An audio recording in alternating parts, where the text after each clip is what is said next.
Hey everybody, this is Dream, and today we have a 8-game in Major League Baseball slate for you. Before I get started, you can guys smash that like and subscribe button.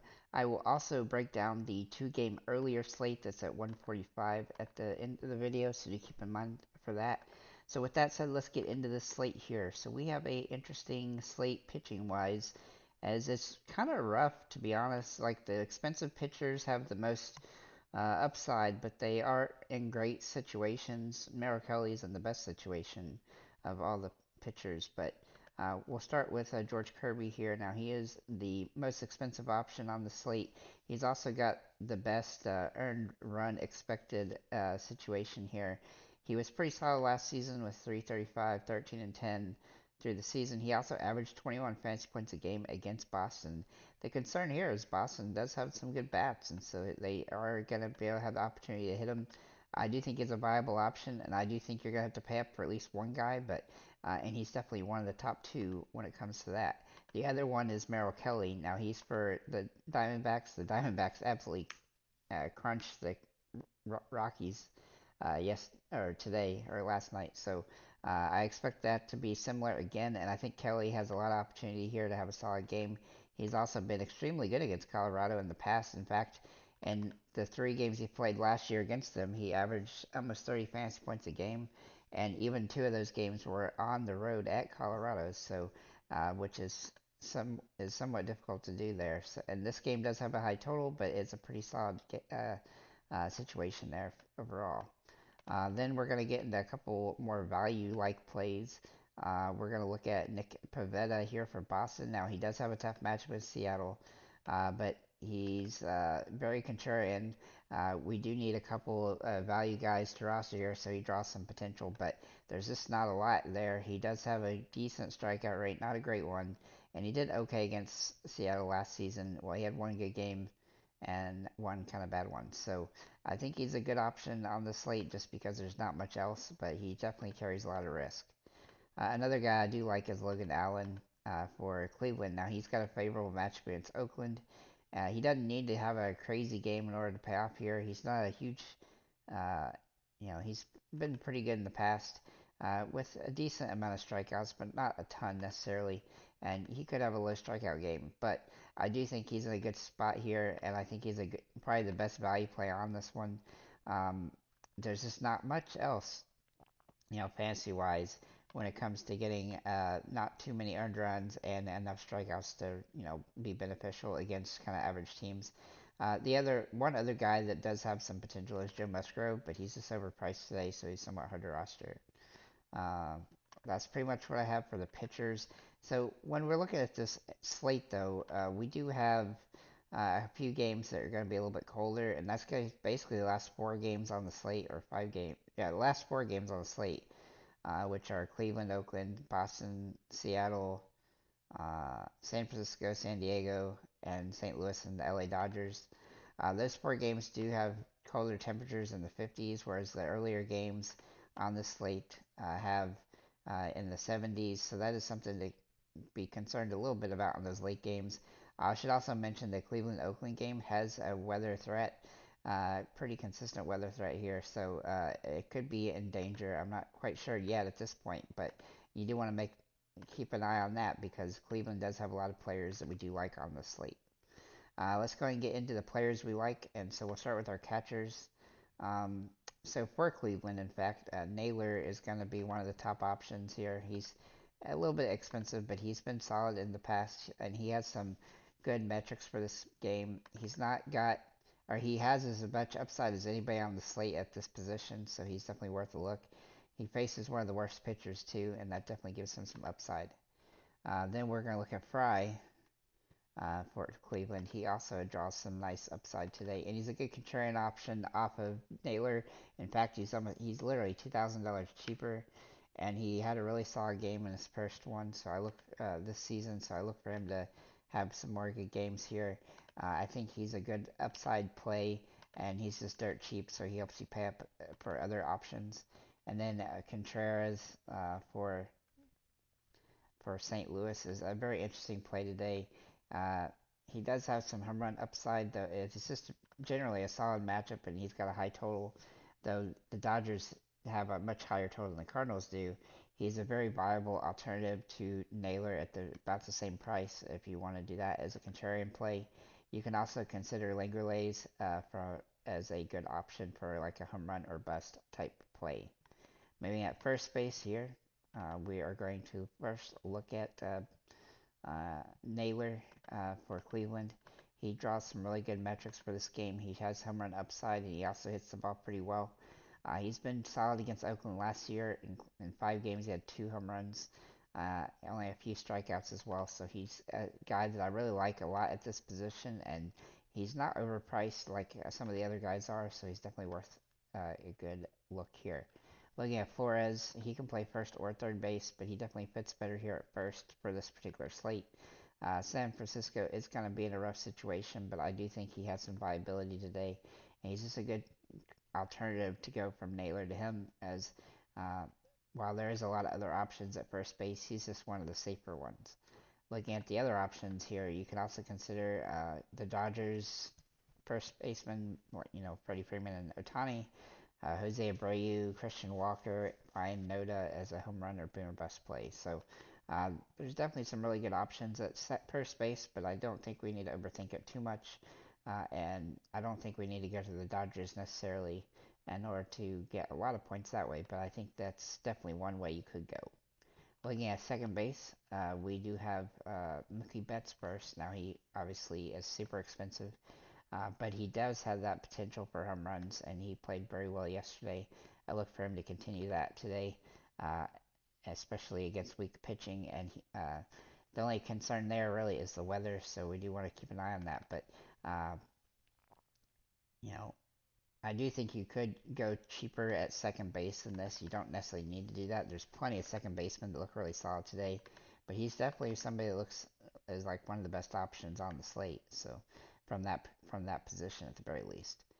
Looking at Jimenez for Cleveland, he's a guy that I really do like at his price point. He doesn't have the highest of anything, but he is just a pretty solid play for this particular slate. Um, He's also $2,000 cheaper than Mookie Betts, which definitely helps. At a sub level, Dodgers Indian stack, provided that both these teams' weather situations are clear, uh, they would both be interesting teams to stack up today. Though they do carry some risk, like I said, because of the cold. Then we'll look at Torres here for the Yankees. Let's see. I really like his upside today. Even though it's a tougher matchup, he does have that home run potential, and he's been hitting the ball.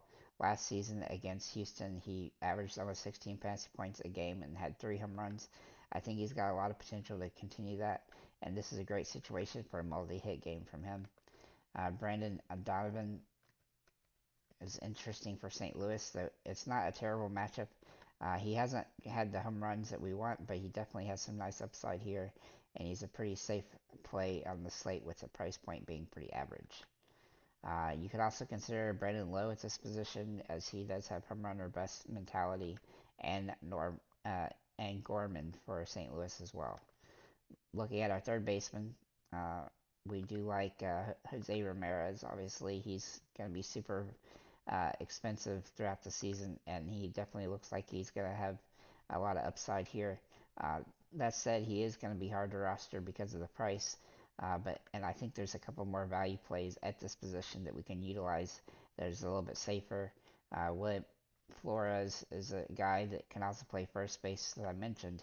He's definitely somebody that I think can play this space as well for fantasy purposes at very least. And then Freeman, this is going to be uh, Tyler Freeman here for Cleveland. He's just dirt cheap, and he has some upside in this matchup again, and he's gonna have some nice opportunity to have a good game. He's also dirt cheap, so he helps you pay at other positions, and I do like that a lot here. Then we're going to look at uh, also considering Matt Chapman, Alex Bregman, Nolan Arenado, and Brian Hayes at this position. There's just a lot of good options at third base today. Shortstop's a little bit weaker. Bogarts is the clear number one, as he's the safest play at the position. He doesn't have a ton of home run potential, though, but it's hard to find a lot of home run upside at shortstop, so he's definitely a viable option here. Cronenworth is a very interesting play as well, as he's uh, battled rough batting averages, but he has um, a favorable situation here, and he's a little bit underpriced probably, so I think he's a great option on the slate. If you want to pay down, he's definitely the way to go. Looking at Bichette here um, for Toronto, he's always a guy that I like to roster in certain situations, and he's hitting that situation today. He is pretty expensive, but he's definitely rosterable. I think he's a little bit safer, a little less safe than Xander, but he definitely draws some positive potential here. You can also consider Manny Machado, Amador, Carreras, Bobichette. Sorry, I had Bobichette listed here for some reason. Allen and Rakicho. Sorry if I'm butchering your name. Maybe in the outfielders, we are going to look at Quan here for um, Cleveland at first, as he does draw some really good hitting metrics here. He's not a huge home run guy, but he definitely has that mentality to get lots of hits, and he's going to have that potential. He also has some low and stolen base upside, so he's definitely worth a look from that perspective, and he's probably one of the better options on this slate at this position, just because he's a little bit cheaper than a lot of other choices. Looking at Soto for the Yankees, he had a really solid play in the outfield for the Yankees in his first game there at the park, and he didn't disappoint, so hopefully he can continue that. But make sure to get the hits and get the fantasy points coming in bunches here. Aaron Judge is an interesting play because he's kind of an enigma right now. He's striking out a ton, but he definitely has that home run juice to potentially have a huge upside game. He's a very boomer bust play at this point. Other options at this position are Nolan, Larinaro, Solar, and Rooker. Now those three guys are all home run upside guys. And then Corbin Carroll is a good still in base upside guy. And then Jones and Lee and Alvarez and Otani all have some pretty good potential at this position. So that's what I have for this particular slate. We are going to look at the other slate here, which is the two-game early slate, the Milwaukee Bucks, too much baseball and basketball mixed together. Milwaukee Brewers, the Mets, Atlanta, and then Philly.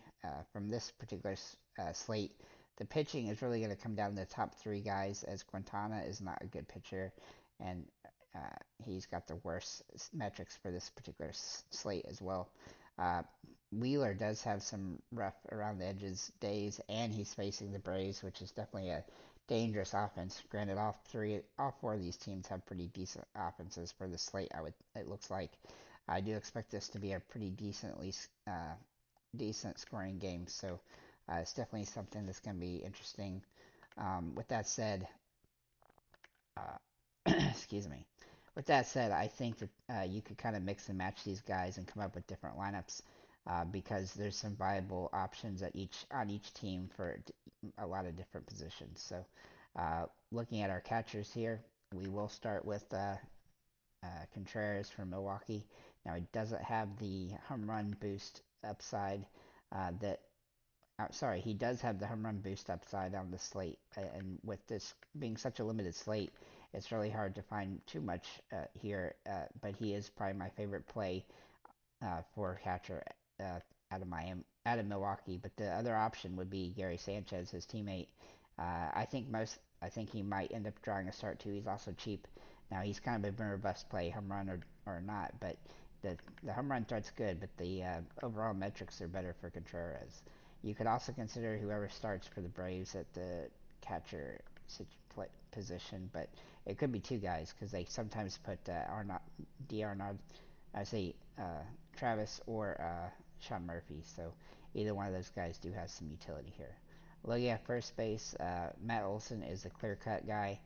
He's so clear-cut that I just don't think there's any reason to discuss too many of the other guys, as I don't think you're gonna pay just as much for Bryce Harper or Pete Alonso when you've got Olson and just the best matchup for the position by quite a bit.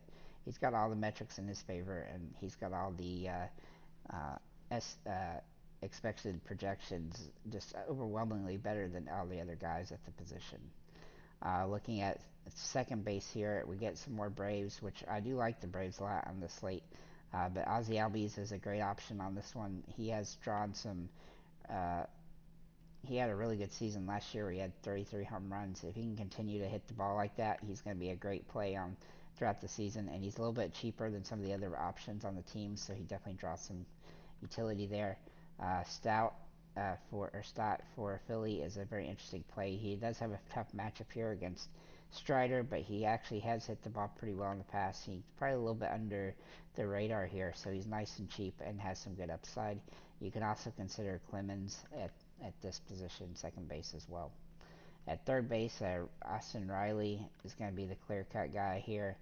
Uh, One of the reasons I like him a lot is he looks like he's just poised to have another huge game season, and hopefully he can get over 40 uh, home runs this time.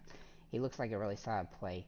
Uh, Alec Boom is a very good alternative to him though at this position, so he's definitely somebody to consider here as he has uh, got some decent potential. Though it is a tougher matchup against Atlanta. Looking at the shortstop here, we have uh, Turner. Turner is obviously super expensive, but he definitely draws a tough matchup against Strider, but he has that capacity where he's had 10 fantasy points a game against Atlanta last season, which he played them 17 times. So obviously needs a little bit more than that, but I do think he's a viable option on the slate. He's just extremely expensive, and it's going to be somewhat hard to roster unless you pay down for some of the other guys that I've talked about. Lindor is also in play. He's kind of in a similar boat. He hasn't been uh, a great batting average guy, but he does have that home run potential here, and he's about the right price to be considered. But you could also consider Willie Adames and then Ortiz as well, as they have some upside in this matchup, in their matchups, excuse me. Looking at outfielders, Brandon Nemo is going to be my clear cut option in the outfield. Number one, he's got really good metrics for this one. He has been somewhat inconsistent in the past with the home runs and stuff, but I do think he's in a great spot right now. And when he's feeling good, he tends to do pretty well. He's just a little bit underpriced for that potential. Uh,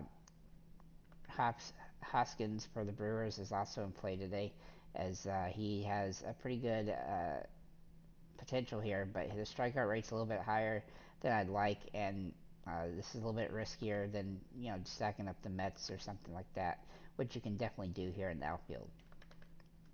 Speaking of those Mets, I think McNeil is in play today. He's not hitting a ton of home runs or do anything too special, but early in the season he tends to do a little bit better because he's a little bit more healthy. I think he's going to have some potential here to have a solid game, and he's definitely worth taking a look at, though he definitely carries a lot of risk and kind of GPP play only. Then we'll look at Marte. Let's see, for the Mets. He's didn't play many games last season, but he definitely has some potential in this one. He's a very contrarian play for the slate. The upside is not as good as Nemo's, but he does have some intangibles that make him stand out from some of the other outfielders, and he looks like he has some home run potential, even if it's somewhat limited. You should also consider any of the Braves bats, Nick Castellanos and C. Rodriguez at this position, as he is minimum price. So with that said, guys, thank you for liking, commenting, subscribing. I was going to show you guys kind of how I do some of this stuff, but I will try to do a live thing like I did yesterday a little bit before, maybe 2 hours before the slate locks or something like that for the main slate.